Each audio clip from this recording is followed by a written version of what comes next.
it can't succeed, and it's too complex, and they are playing the whole world, and all the peoples of the world, and all the nations, and all the systems, and all, as it's so complex. So it's easy to sit in your chamber and just think up these systems, and like playing a computer game, but it won't work. Hello and welcome. I'm Zahra Sethna, and this is the Collapse Life podcast. It's good to see you here. And if you're not already a subscriber, please go ahead and hit that button so you don't miss any of our episodes. A lot of you listening already sense that something very deep is changing. You feel it in the way technology, finance, health, climate, and governance are suddenly being woven together into one single system. What most people don't know is that this isn't just happening by accident. Our guest today has been tracing something much more unsettling. The future we are moving into and the time we're in now has been mapped out for decades by powerful institutions using detailed scenario models that treated pandemics, economic collapse, and authoritarian rule as just part of the plan. Jacob Nordangård is a researcher and author whose work shows that what we're living through is the execution of a long-standing blueprint. Jacob, I'm very pleased to welcome you to Collapse Life. Thank you so much for joining us. Thanks for having me. It's wonderful. We are so pleased. You have done some tremendous work and you've written some really exciting books. And we could talk endlessly about them, but I wanted to focus in on one particular chapter of your book, Global Coup d'etat, because you document something called the Great Transitions Framework. And I wanted to really dive into that for the next hour. This is a model that doesn't just predict the future, but it lays out multiple versions of it. And one of those looks a lot like a permanent emergency and global technocratic rule. So can you tell us a little bit, first of all, about the Great Transitions Initiative, and why should anyone who's listening right now be concerned by it? The people behind it is very powerful people, and can find, for example, the Rockefeller Brothers Fund. The scenario report is also used by the United Nations and IPCC, the United Nations Climate Panel, and a lot of other international organizations like OECD and so on. So they have been used. It's not just an institute that's obscure or something like that. This is right in the middle of the power structure of the world. And the history of the Great Transition Initiative, it was formed in 1991. The director was Paul Raskin, an American, and also Gordon Goodman, a British ecologist. They got money from Rockefeller Brothers Fund and Stephen Rockefeller. I found out about this during my study in my book, Rockefeller Controlling the Game, where I followed the Rockefeller philanthropy, their endeavors. Amazing book, by the way. Yes, thank you. And they wanted to the mission was to get. They had this vision from the Brundtland Report, or the with a Sustainable Development Agenda 21, and this was very fresh. It was decided in 1992, but this was in 1991. So we started early with this, and the mission was to create scenarios for the future, and not just to analyze eventually what would come, but also to how can we bring our model society into life. What can we do to achieve this? So it wasn't just okay, anything can happen in the world, and we are just researchers looking into it, and we don't have an agenda. No, they had an agenda, and also another thing, aspect of this is Paul Raskin, a member of the Club of Rome, and this connects this to this scenario thinking, and that goes back to the 70s and the limits of growth report, Yeah. and everything in this thinking is about creating a kind of a crisis in the world. We have all these problems with environment and so on, so we have to create a form of global management of the planet to create this better world, better managed world. Right. It's a form of population control. So the thing with these models and scenario plans is they can be framed as or written off as just thought experiments or an academic exercise, and this is how things could happen. But really, it seems as though what you've uncovered is that they were designed to guide real policy, and across those decades from 1991 until now, we can actually trace or feel and see how the policy has lined up against these scenario paths. Yes, absolutely. So in 2002, they released a report called The Great Transition. And they had renamed the institute the Great Transition Institute at that time. And this report, it talks about a period of crisis. And looking through it, you can just check every crisis that comes. And also, the thing is, the things that what I've done as a researcher is also analyzing all these crises. And in my book about the Rockefellers, for example, and you can trace how they have influenced the agenda, and how they have been they have come up with solutions on every crisis that has come globally. So during the crescendo of a crisis, they come up with a solution that they had for some years sometimes, and this is not unusual in politics, that they have solutions already ready for this. So and if you are a powerful player, you also have connections to media, of course, and so you can more or less control the narrative and how people shall perceive things.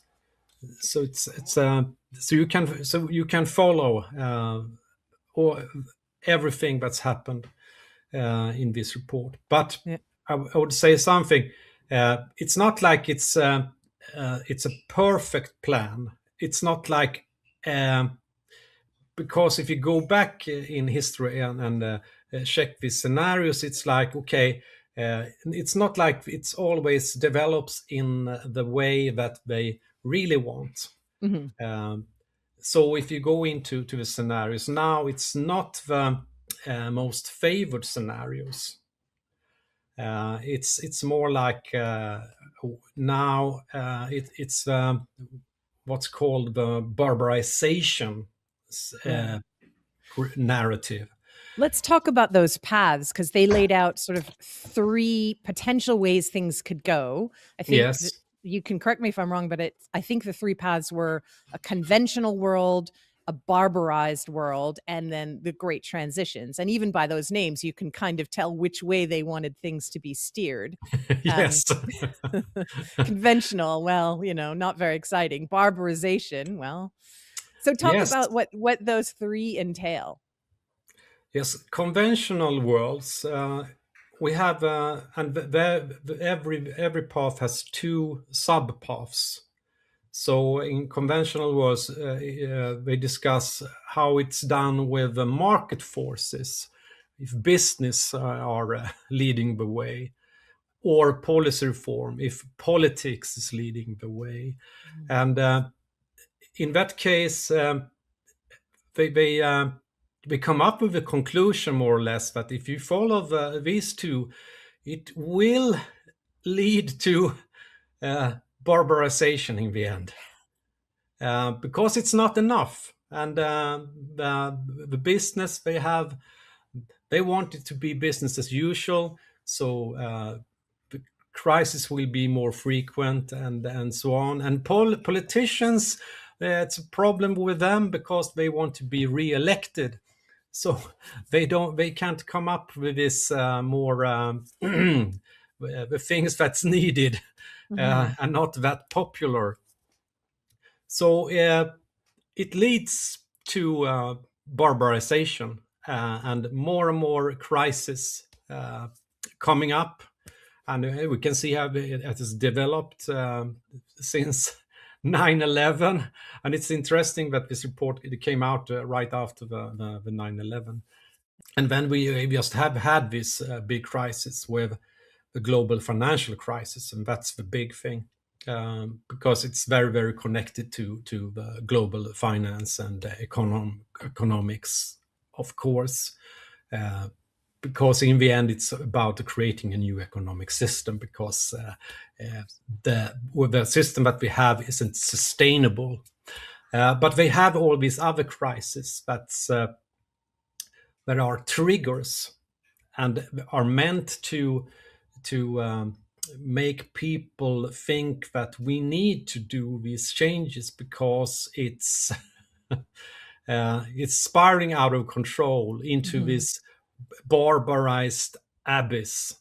Right. Talk about the barbarization path. What does that look like, and how familiar will this sound to people?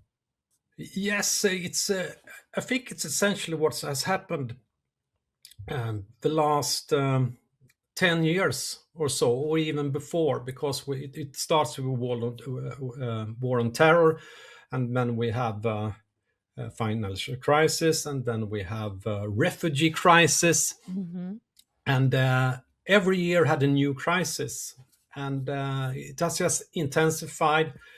And the last years we have had also upcoming wars with Ukraine and Gaza, and now we have Iran, and a lot of African conflicts, of course, also Sudan and Congo for a long time. It's a lot of things happening all over the world that has created a more angrier world.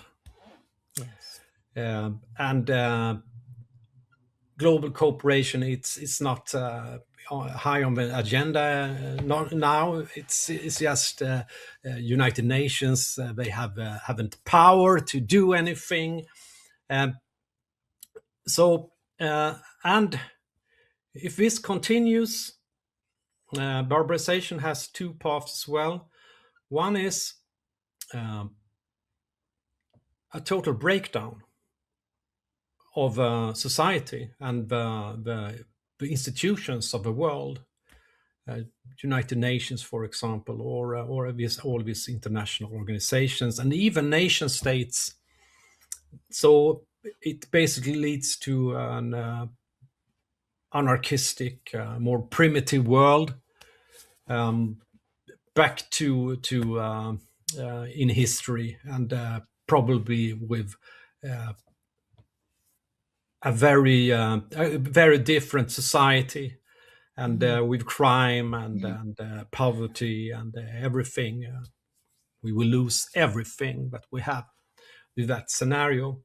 But when we have a kind of if this is about to happen, we can have the fortress world scenario, and that's something that we can see is in the works. The fortress world is political leaders and business people, and in cooperation with the international system like United Nations, they decide that they have to do something about this crisis, and crises that are spiraling out of control.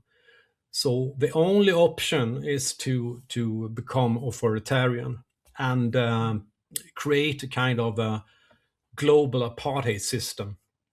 And that's about also securing resources for the elites of the world, because this is they are, of course, behind this.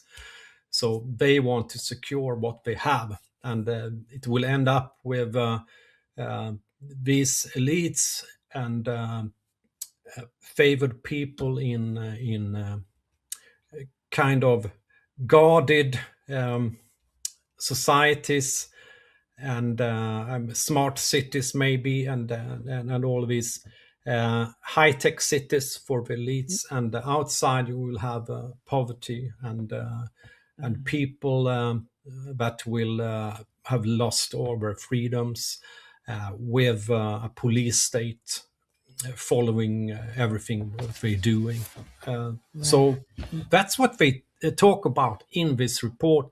And the scary thing is, it's like we cannot. This thing with barbarization and fortress world, it's very hard to avoid. It's almost the way they frame it, it sounds almost inevitable, as though in order to reach the ideal future, which we haven't yet talked about the good paths, or good for them anyway. But it sounds as though they said it's hard to imagine reaching any of those ideal futures without passing through some form of the barbarization scenario. And certainly the fortress world sounds like the one either that they've chosen or the one we've ended up on. But that does feel like the path that you just described.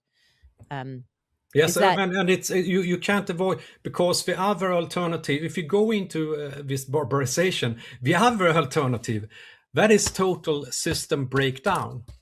So that's not an option for them. So it's and if you go into the reports, it's always you have this kind of fortress world scenario. Right. But regardless of any of the paths, the solution is always global management, right? Some sort of technocratic future where everything is managed at a top level globally. Is that correct? Yes, yes, it is. So fortress world, that's the case with it. They want to have global management and control over the resource and environment. So that's the authoritarian way of achieving this. And what do the two scenarios under the Great Transitions path look like? What is the future that they're trying to bring forth for us? Yes, so this is also two kind of scenarios, and one is called eco-communalism, and this is a more localized version. And this is something that would follow after a breakdown.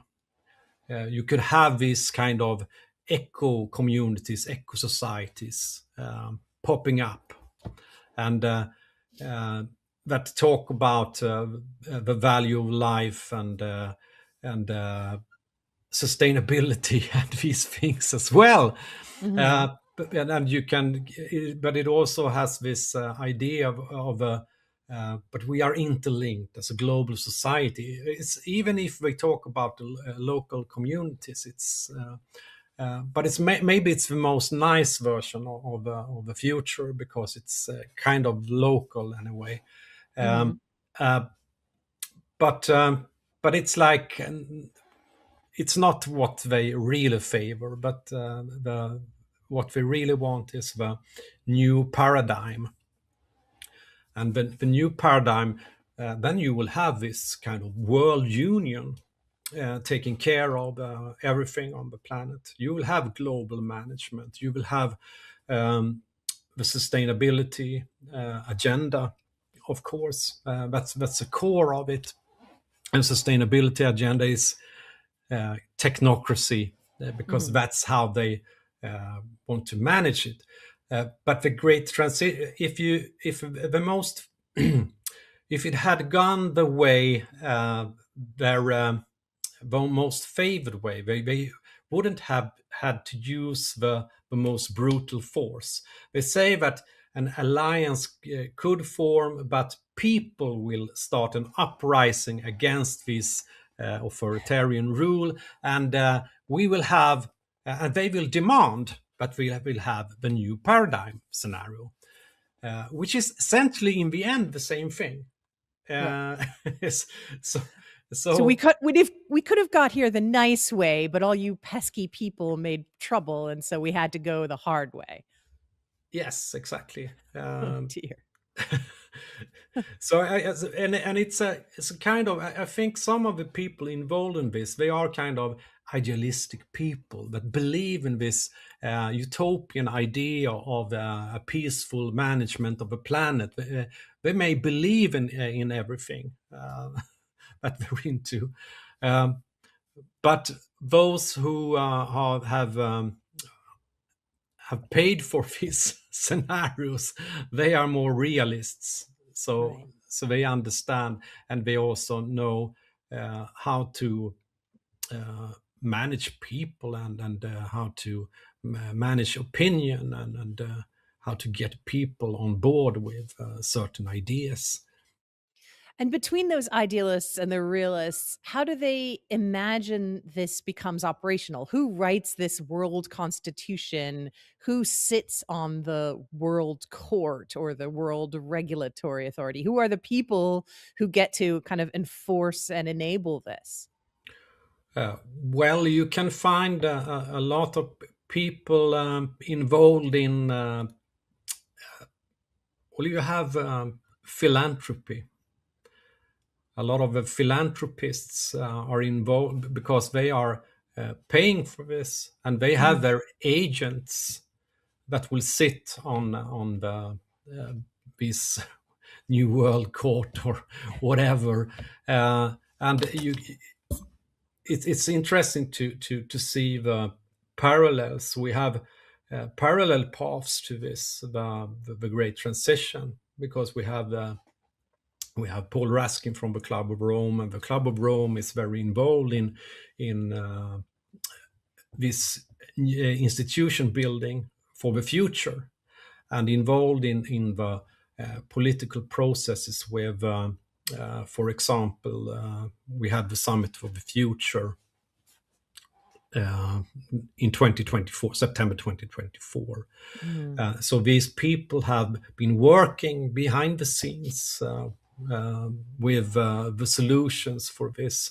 And we also have other key players, like in this case, Stephen Rockefeller was actually the one that he came up with some of the core ideas in the beginning, and also funding for it. And the Rockefeller Foundation also funded, and the United Nations Environment Program, and something called the Nippon Foundation.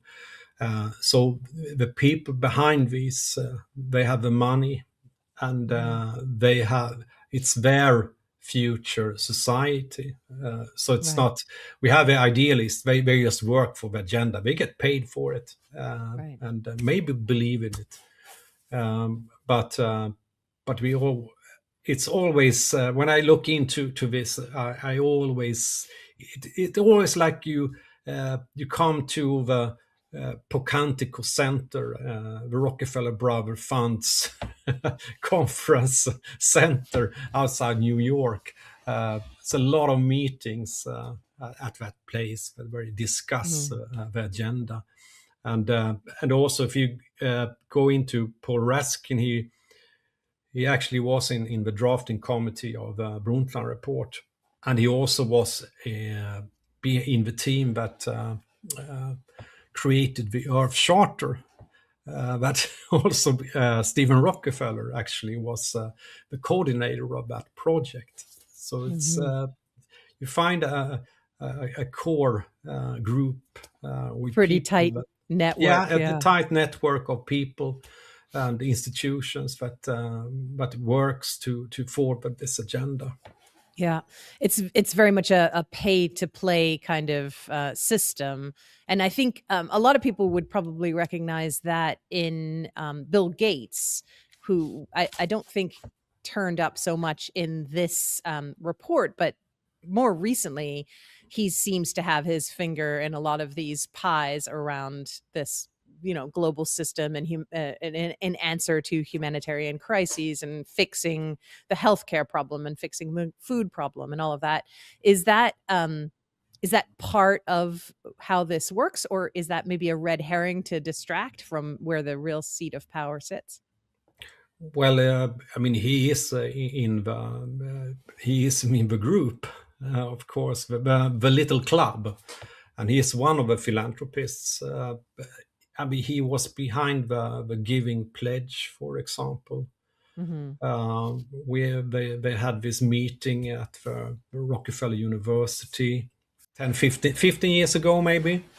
And we discussed how they would go on with these plans. Hmm. So Gates, of course, he's one of them, and Yeah. he's one of those who have the vision, but he's not the main player, of course. He's just Hmm. one of them. Um, what role do pandemics actually play in their scenario planning? Yes, that's interesting because very early, and I found this in one of the scenarios from it was in the 90s. They discussed how all these crises that would come after uh, more or less the 9/11 incident, uh, it will lead up to a big health crisis. Hmm. This was a trigger for maybe this reform work or whatever. So very early, so it has been very, and you can also. It's interesting to see that if you go back to Rockefeller Foundation funded this report, we of course used it. The Great Transition report from 2002, and the Rockefeller Foundation also published this other scenario in 2010, scenarios for the future of technology and development. Hmm. And it's very easy to trace, the ideas. It has been built on the great transition. Yeah, and they are just taking some of these scenarios and developed these. And one of those were the lockstep scenario. Hmm. And the lockstep scenario is eerie similar to what happened during the COVID-19 pandemic. So that's it's like, okay, we have these scenarios, and we can use one of them depending on how things have gone. Is there anything written into the scenarios that we haven't seen yet? So a lot of this we can see clearly looking backward. You can read how they described what a global pandemic might look like, and we can look back at the last 5 years and see the similarities. But I'm wondering if there's anything that we can use to kind of look forward, so that there are maybe signs as things come along and we can identify them and say, yes, okay, this is what they were planning.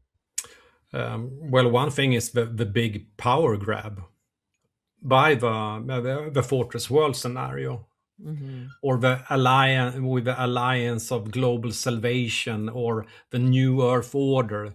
We give Paul Raskin has uh, two names for this, and then these forces come in, and he says that they will use a revamped United Nations for this as the platform to take global control. So Wow. that's a real. When that time comes, that's kind of I think the real technocratic coup. And the pieces of the puzzle that need to be in place in order for that to succeed and move forward are already in play. I mean, we have digital IDs, carbon tracking, CBDCs, smart Yeah. cities, this global surveillance system. Those are all moving very far ahead, to a lot of people moving faster than they can even keep up with. So if you kind of look at great transitions as a bit of a timeline, although it's not a perfectly straight line, where would you say we are in terms of bringing that final scenario into being? Uh, Paul Raskin, he wrote a follow up to this Great Transition report, Oh, great. because they weren't totally in. They had this idea that they would in 2015 had been already been doing a lot of things. So it's kind of lagging behind, and it has done. If you follow the scenarios from also from Club of Rome and so on. They are lagging behind because they have wanted to have some key institution in place, but it takes longer time than they had imagined. But in the latest update, he wrote a new report, Journey to Earthland, it's called. Journey to Earthland. He talks about the planetary civilization. So he the world develops in phases, and the last of them is the phase of planetary civilization. So it's almost religious, you could say also. So, and now I think I lost the thread. I was just asking kind of how close we may be to the realization of a final phase. Yeah. In this report, this update, talk about a period of 5 years called the general emergency. And it started in 2023 and it ends in 2028. And it's the kind of the same as we know Donald Trump's presidency is during these years. So it's an indication. What comes after general emergency? Well, if you have a general emergency, you have to do something about it. Yes. So probably the new Earth Order and the authoritarian control of society. So from their perspective, we're quite close. We're already in 2026. If they think that it ends in 2028, then their plans for what comes next must be quite far along. Is there anything that disrupts this process? Are there any communities who can kind of break free from it? The thing is, these people, they think a lot about how to steer opposition. They are mastering this, and so already in the original Great Transition report, we talk about we have to create this kind of movement, this global citizens movement, and this global citizens movement will oppose the fortress world scenario or the new Earth Order, so that's one thing. And I saw this, and it was interesting during a pandemic because it was like a test run for this. So they tried to set up opposition against the authoritarian regime that they themselves will, of course, create, so that these people in the global citizens movement, they will demand exactly what the masters want in the end. So they try to get people, everyone that feels that we don't want this authoritarian society, this police state and everything. So I want to find other people and that also are in opposition to this. So then they have something for you.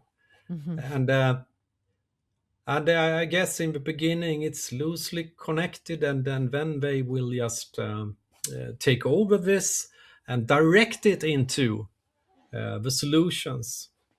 Because what we talk about, this movement, they will demand a global reform, a new global deal, and or the agenda that they have worked with before, especially the sustainability agenda that fused with the technocratic fourth industrial revolution agenda.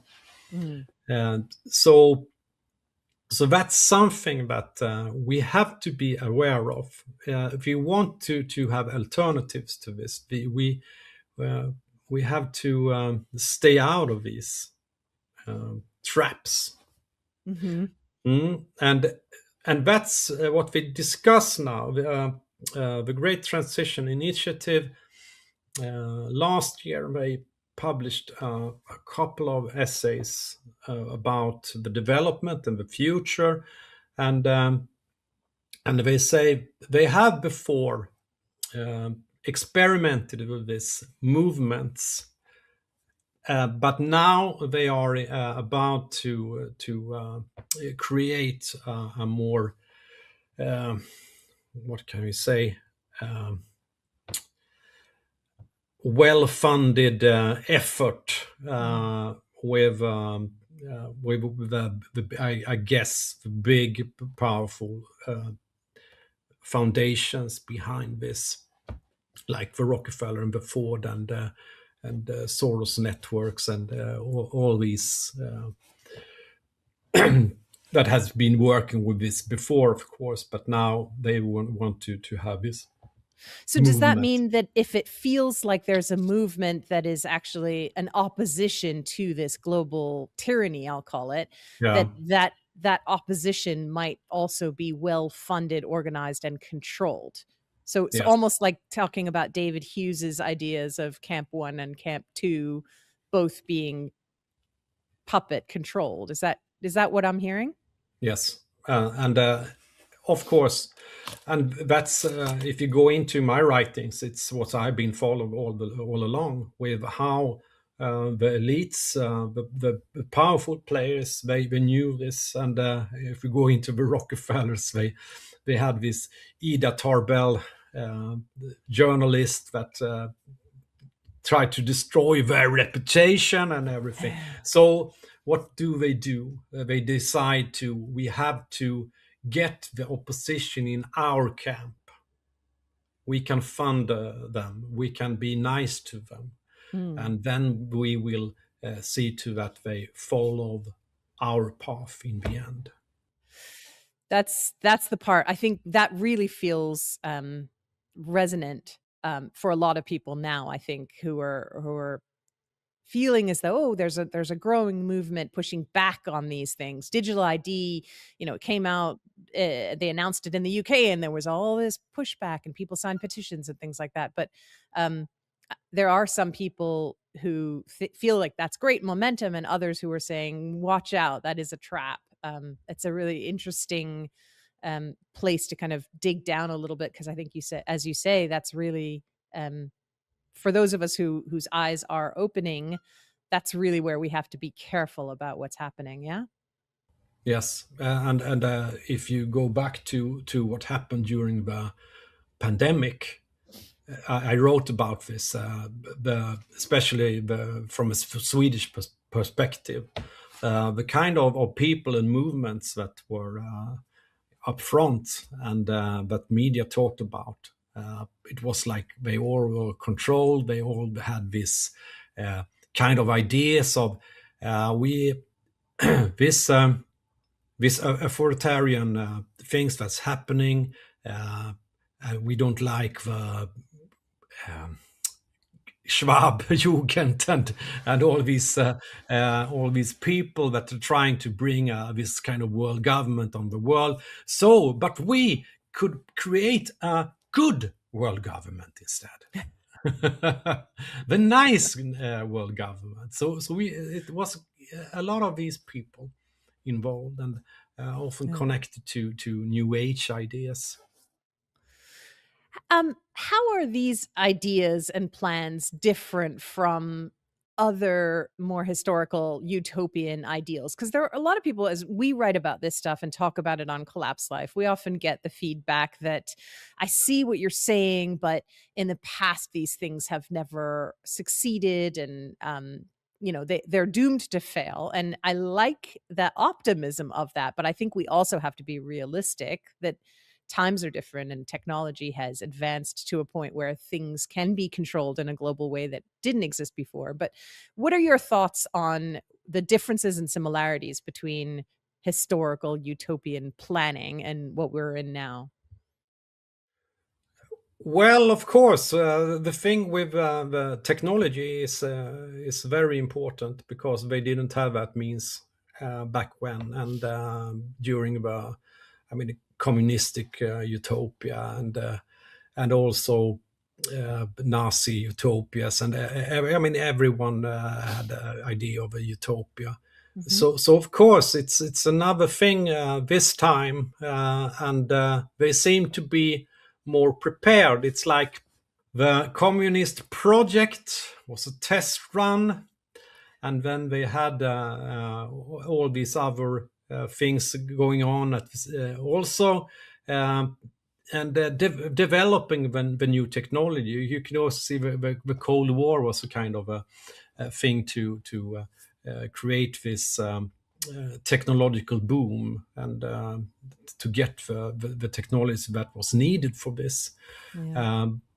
So in one way, they are very, very well prepared. They have everything that's needed, but still, it's not that easy. And if we go into, as I said, they have had to write a new version of this story, because, and if you go back to, I don't know if you know about the New Order Barbarians from No. 69. It's actually in my Global Coup d'etat book, kind of appendix about this. And that's where you find the big place talking about this new society, this new system, the technocratic controlled system that they at that time wanted to have in place to the year 2000. That was in 1969. And then you have in David Rockefeller and Maurice Strong talking about we want an Earth Council to the year 2012. They didn't get it, and they talked about in this great transition we will have it. Now I have a little cat coming here. Hello. All animals are always welcome. Yeah, the podcast. So it don't always get us. They want a lot, and they have all the technology, they have all the money, the power, everything, but it doesn't work that way. Yeah. So they are not, and I think this time they are in a hurry, because it's one important thing in this, and that's the economics. Yeah. That's the economic system. That's not sustainable, and they are in a hurry to get this new system working. And I think it will fail, but I think also that. But they need to manage this in some way. But I don't think it can't succeed, and it's too complex. Yes. And they are playing the whole world, and all the peoples of the world, and all the nations, and all the systems, and all, as it's so complex. Yes. So it's easy to sit in your chamber and just think up these systems, and like playing a computer game, but it won't work. It's impossible to run scenarios on 9 billion people around the world. I think the inherent imperfection of humans might be the Achilles heel. This will fail because you couldn't plan for every possibility of how people might react, and we are hard to manage, and maybe that will be what protects us or what saves us. So maybe as we close, what are your final thoughts on the kinds of personal values or the kinds of mindset that we can all try to strengthen in ourselves to ensure that we don't get absorbed into this system? Yes, I usually say that it's very, very important to with your personal relations, and be in balance with yourself. You have to start with yourself, and stay grounded, and also find people that are like-minded and also balanced. Um, have a good partner. That's very essential. Yeah. Um, and and then find uh, connections, friends that share this, that you can discuss and talk about these things with. Then you have something to, you can defend. It's a shield. You can defend yourself in this And not feel kind of isolated. yeah. So that's where you start, and then you, because if you get sucked up in a movement, it's not. And if you're alone, you in this movement, you have no other people that you really are close to that can tell you that, okay, we have to think about this. Yeah. This could be dangerous path and so on. Mm. Absolutely. Yeah. Maybe we can have another conversation in the near future about the ways to detect whether you're getting sucked into some other form of kind of a mass formation. I think that might be a really interesting place to dive down in another subsequent conversation. Yeah, absolutely. And I mean, cultish thinking. Hmm. And we have a lot of these cults Yeah. coming on. Yes. Well, Jacob, I'm so grateful that you spent this time with us. Before we go, I would just love if you remind people how they can find your work and follow along with your writing. Yes, the easiest way is to find my homepage, jacobnordangård.se. I have an English page, and Okay. you can find information about my interviews, my books, my Substack, and Mhm. YouTube. So you can find everything there, and also you can good way to get information from me. The latest updates is of course be an Substack subscriber. We'll make sure that all of those links are available for our listeners and viewers. And I truly encourage everybody to follow along and find Jacob's books, because I have found them fascinating. And there's lots of information that ties a lot of pieces together in a way that's helpful to sort of see the picture that we're in. So, Jacob, thank you so much for joining us. Yeah, thank you very much for having me. It's been a Yeah. pleasure. And thank you to all our listeners and viewers for sticking through to the end of this conversation. If you would like to hear more of these kinds of conversations, please be sure to subscribe to us at collapselife.com. And if you feel inspired to support our work, you can certainly do so by finding the donate link at the top of our homepage. We're very grateful for all the support and all the readership. And we thank you so much for being here. We hope you'll join us again next week. And until then, don't forget, keep your chin up. It's only collapse. See you soon.